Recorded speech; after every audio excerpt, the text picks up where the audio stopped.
This election, more than a dozen school districts have bond or override requests going to voters. And tonight, ABC 15's Danielle Lerner taking a closer look at one of Arizona's largest districts, showing us what's on the ballot and what's at stake for more than 40,000 students and staff.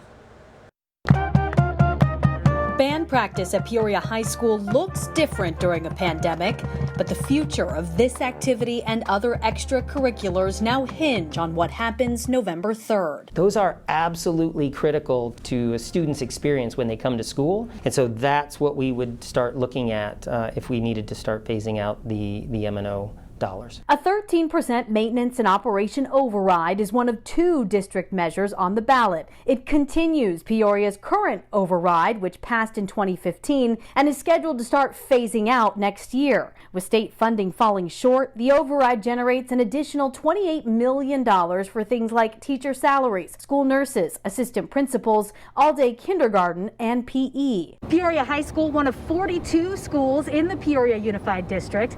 Now, last year's measure failed by just 133 votes. And if this year's measure doesn't go through, millions of dollars in cuts are coming as soon as next school year. About $30 million total impact for Peoria Unified. The second measure is a $125 million bond to fund capital needs like facility upgrades and renovations, transportation, and buying or leasing lots to eventually build a new school. Reynolds says voters won't see a tax increase with either measure. So it would be what they're paying now. That's what, yeah, exactly.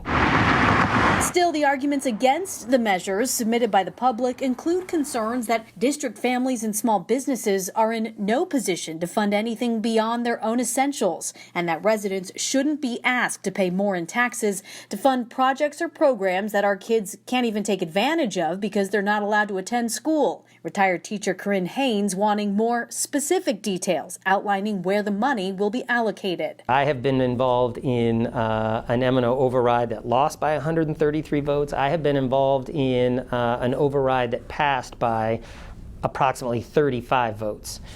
It matters. Every vote matters. In Peoria, I'm Danielle Lerner, ABC 15, Arizona. We have in-depth information on each district's bond or override request. It's all up now on abc15.com/schools.